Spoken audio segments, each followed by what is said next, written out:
If you know me, you know that I'm a huge fan of Netflix's Arcane series, and this November, Netflix has started releasing the episodes of the second season in parts. So today, I'm going to review the first 3 episodes of Arcane Season 2. As always, the animation was amazing. I always love to see the contrast in colors between Zaun and Piltover, and I really love to see how the colors pop in your face, particularly in action scenes. I honestly feel like Arcane is the best looking animation series to date, for so many reasons that would take me forever to point out specifically, so for right now I really want to focus on the story itself and the hidden messages. Just like in its first season, there's this message about where the line draws between oppressed and oppressor. For instance, last season, Jinx is situated as the ultimate victim, losing everyone in her life due to the war against her people. She grows up in what is essentially an undercity, and she doesn't even fit in amongst the people that she considers her family. Even though we know it's not true, she feels as though her last blood relative, Vi, turns her back on her. Jinx ultimately loses her mind after having to grow up around so much death, and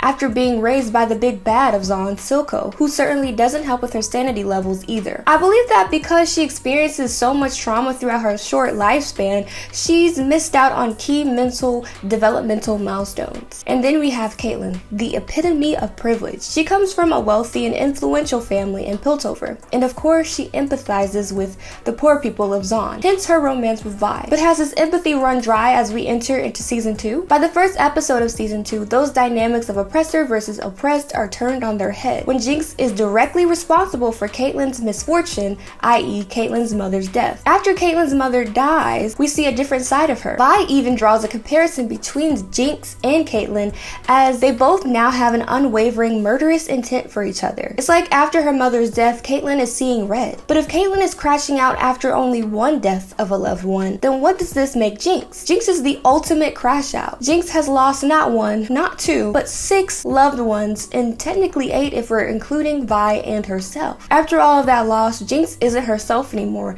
hence the changing of her name from Powder to Jinx. And I'd even like to argue that now that Jinx has been injected with Shimmer, she's an even more hollowed version of herself. If she's lost her mind, she's lost herself. Usually the people of Piltover make up lies that all people in Zaun are horrific bad people, which of course is not true. In fact, the people of Piltover are normally responsible for the people of Zaun's misfortune, not the other way around.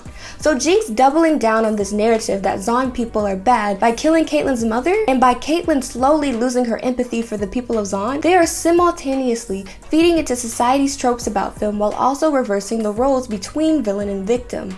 All the while, Vi starts fighting for Piltover, aka the original oppressive force. So we can definitely see these lines between oppressed and oppressor being blurred when it comes to Caitlyn, Vi, and Jinx. I'm gonna give these first episodes a 10 out of 10. There was beautiful animation as always, and I see that we're geared up for an amazing story so far. Let me know what you think about these in the comments below, and please don't forget to like and subscribe.